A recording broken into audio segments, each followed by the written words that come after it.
Ladies and gentlemen, Bellary banner ಬಡಿದಾಟ ರಾಜ್ಯದಲ್ಲಿ ಮಾತ್ರ ಅಲ್ಲದೆ ದೇಶದೆಲ್ಲೆಡೆ ಭಾರಿ ಸೌಂಡ್ ಮಾಡ್ತಾ ಇದೆ. ಬ್ಯಾನರ್ ವಾರ್ ವೀರರನ್ನ ವಿಚಾರಣೆ ನಡೆಸೋದೆ ಪೊಲೀಸರಿಗೆ ಸವಾಲಾಗಿದೆ. ಈಗಾಗಲೇ ಪ್ರಕರಣದಲ್ಲಿ 26 ಮಂದಿಯನ್ನ ಬಂಧಿಸಲಾಗಿದೆ. ಆದ್ರೂ ಗಲಾಟೆಯ ಮೂಲ ಕಾರಣ ಹುಡುಕೋದಕ್ಕೆ ಪೊಲೀಸರು ನಾನಾ ಕಸರತ್ತು ಮಾಡ್ತಿದ್ದಾರೆ. ಐಜಿ ಎತ್ತಂಗಡಿ ಆಗಿದೆ, ಎಸ್ಪಿ ತಲೆದಂಡವಾಗಿದೆ. ಅವರಿಬ್ಬರ ಜಾಗಕ್ಕೆ ಬೇರಿಬ್ಬರು ಬಂದು ಬಿಟ್ಟಿದ್ದಾರೆ. ಆದ್ರೆ ಪೊಲೀಸರ ಮುಂದೆ ನಾನಾ ಸವಾಲುಗಳಿದ್ದಾವೆ. ಹಾಗಾದ್ರೆ ಪೊಲೀಸರ ಮುಂದಿರುವಂತಹ ಸವಾಲುಗಳೇನು? ಏನ್ ಮಾಡ್ತಾರೆ ಹಾಗಾದ್ರೆ? ಎಸ್ ವೀಕ್ಷಕರೇ, ನೆಲ ಜಲ ಭಾಷೆಗಾಗಿ ಪ್ರಾಮಾಣಿಕ ಪತ್ರಿಕೋದ್ಯಮ. ನೀವು ನೋಡ್ತಾ ಇದ್ದೀರಾ ಫೋಕಸ್ ಟಿವಿ. ನಾನು ಶಿವು ರಾನರಾಪುರ.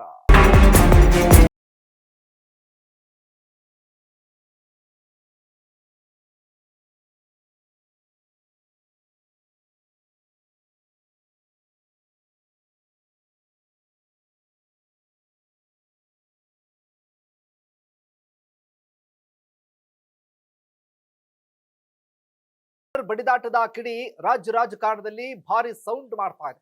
ಆಡಳಿತ ಪ್ರತಿಪಕ್ಷಗಳ ನಾಯಕರ ಮಧ್ಯೆ ವಾಗ್ಯುದ್ಧ ಸೃಷ್ಟಿಯಾಗಿದೆ. ಪ್ರತಿದಿನ ನಾಯಕರು ನಾವಾ ನೀವಾ ಅಂತ ಪ್ರತಿಷ್ಠೆಗಿಳಿದಿದ್ದಾರೆ.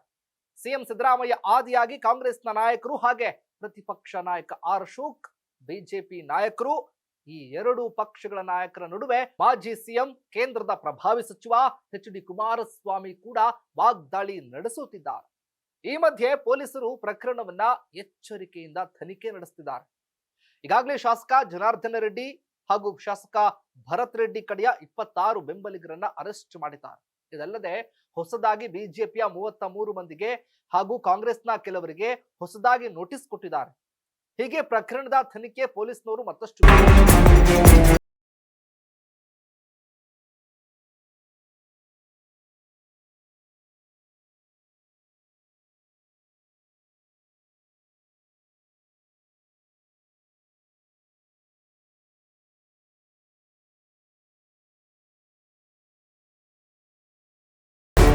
ಈ ಮಧ್ಯೆ ಬಳ್ಳಾರಿ ವಲಯ ಐಜಿ ಆಗಿದ್ದ ವರ್ತಿಕಾ ಕಂಠಿ ಅವರನ್ನ ಎತ್ತಂಗಡಿ ಮಾಡಲಾಗಿದೆ. ಎಸ್ಪಿ ಆಗಿದ್ದ ಪವನ್ ನಿಜ್ಜೂರ್ ಅವರನ್ನ ಅಮಾನತು ಮಾಡಲಾಗಿದೆ.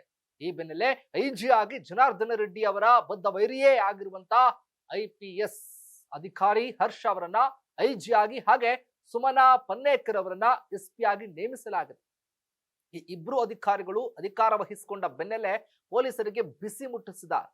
ಈ ಬೆನ್ನಲ್ಲೇ ಜನಾರ್ದನ ರೆಡ್ಡಿ ಹಾಗೂ ಭರತ್ ರೆಡ್ಡಿ ಕಡೆಯವರಿಗೆ ಹೊಸದಾಗಿ ನೋಟಿಸ್ ನೀಡಲಾಗಿದೆ. ಇದು ಎರಡು ಪಕ್ಷಗಳ ನಾಯಕನಿಗೆ ನಡುಕ ಉಂಟಾಗುವಂತೆ ಮಾಡಿದೆ. ಈಗ ಅಸಲಿ ವಿಷಯ ಏನಪ್ಪಾ ಅಂದ್ರೆ, ಬಳ್ಳಾರಿಯ ಬ್ರೂಸ್ಪೇಟೆ ಪೊಲೀಸ್ನವ್ರಿಗೆ ನಾನಾ ಸವಾಲುಗಳು ಎದುರಾಗಿದೆ. ಹಾಗಾದ್ರೆ ಏನೆಲ್ಲ ಸವಾಲುಗಳು ಪೊಲೀಸ್ನವರ ಮುಂದಿವೆ ಅನ್ನೋದನ್ನ ನೋಡೋದಾದ್ರೆ, ಇದರಲ್ಲಿ ಮೊದಲನೆಯದೇ ಬಲಿತ ಬಳ್ಳಾರಿ ರೆಡ್ಡಿಗಳನ್ನ ವಿಚಾರಣೆ ನಡೆಸೋದು ಪೊಲೀಸ್ನವ್ರಿಗೆ ಸವಾಲಾಗಿದೆ. ಅದರಲ್ಲೂ ಕೂಡ ಮುಖ್ಯವಾಗಿ ಇಬ್ರು ಶಾಸಕರಿದ್ದಾರೆ. ಒಬ್ರು ಜನಾರ್ದನ ರೆಡ್ಡಿ ಹಾಗೂ ಇನ್ನೊಬ್ರು ಭರತ್ ರೆಡ್ಡಿ. ಇಬ್ರು ಕೂಡ ಪ್ರಭಾವಿ ಶಾಸಕರೇ. ಅಲ್ಲದೆ ಶ್ರೀರಾಮುಲು, ಸೋಮಶೇಖರ್ ರೆಡ್ಡಿ ಅವರ ಮಧ್ಯೆ ಬಲಿತ ಉದ್ಯಮಿ ಸತೀಶ್ ರೆಡ್ಡಿ ಇವರನ್ನೆಲ್ಲ ವಿಚಾರಣೆ ಮಾಡಬೇಕಾಗಿದೆ. ಸಂವಾದ ನಡೆಸಿ ಕೆಲವು ಸ್ಥಳಗಳನ್ನ ಪರಿಶೀಲನೆ ಮಾಡಬೇಕಾಗ್ತದೆ. ಅಧಿಕಾರಿಗಳೊಂದಿಗೆ ವಿಚಾರ ವಿನಿಮಯ ಮಾಡಬೇಕಾಗ್ತದೆ. ಕಡತಗಳನ್ನ ನೋಡಬೇಕಾಗ್ತದೆ. ಹಾಗಾಗಿ 1-2 ದಿನಗಳಲ್ಲಿ ಸರ್ಕಾರ ಹೊಸ ಪೊಲೀಸ್ ವರಿಷ್ಠಾಧಿಕಾರಿಯವ್ರನ್ನು ನೇಮಕ ಮಾಡಿರೋದ್ರಿಂದ ಅವರು ಬಂದು ವರದಿ ಮಾಡ್ತಾರೆ. ಹೀಗೆ ಪೊಲೀಸರ ಮುಂದಿರುವಂತಹ ಸವಾಲೆಂದ್ರೆ ಭೌತಿಕ ಸಾಕ್ಷ್ಯವನ್ನ ಸಂಗ್ರಹ ಮಾಡೋದು, ಡಿಜಿಟಲ್ ಸಾಕ್ಷ್ಯಗಳನ್ನ ಸಂಗ್ರಹ ಮಾಡೋದು ಸೇರಿದಂತೆ ನಾನಾ ಸವಾಲುಗಳು ಪೊಲೀಸರ ಮುಂದಿದ್ದಾವೆ. ಇನ್ನು ಮುಖ್ಯವಾಗಿ ಬ್ಯಾನರ್ ಬಡಿದಾಟದ ಮೂಲ ಹುಡುಕೋದೆ ಸವಾಲಿಲ್ಲಿ. ಘಟನೆ ಮಧ್ಯಾಹ್ನ 2 ಗಂಟೆ ಸುಮಾರಿಗೆ ನಡೆದಿದ್ರು ಕೂಡ ಪೊಲೀಸ್ನವರಿಗೆ ಗೊತ್ತಾಗಿರೋದು ತಡವಾಗಿದೆ. 5 ಗಂಟೆ ಆದ್ರೂ ಕೂಡ ಮಾಹಿತಿ ಇರಲಿಲ್ಲ. ಹಾಗಾದ್ರೆ ಈ ಘಟನೆಗೆ ಪೊಲೀಸರ ನಿರ್ಲಕ್ಷ್ಯ ಕಾರಣವಾಗುತ್ತಾ? ಮೃತ ರಾಜಶೇಖರ್ ರೆಡ್ಡಿ ಅವರನ್ನ 2 ಬಾರಿ ಮರಣೋತ್ತರ ಪರೀಕ್ಷೆ ಮಾಡಿದ್ಯಾಕೆ? ಇದರಲ್ಲಿ ಯಾರದ್ದಾದ್ರೂ ಪ್ರಭಾವ ಬೀರಿದಾರಾ ಯಾರಾದ್ರೂ ಕೂಡ? ಹೀಗೆ ಘಟನೆಗೆ ಸಮಗ್ರ ತನಿಖೆ ಮಾಡೋದೇ ಪೊಲೀಸ್ನವ್ರಿಗೆ ಸವಾಲಾಗುತ್ತೆ. ಇದರ ಮಧ್ಯೆ ರಾಜಕಾರಣಿಗಳ ಪ್ರಭಾವವೂ ಕೂಡ ಇರುತ್ತೆ.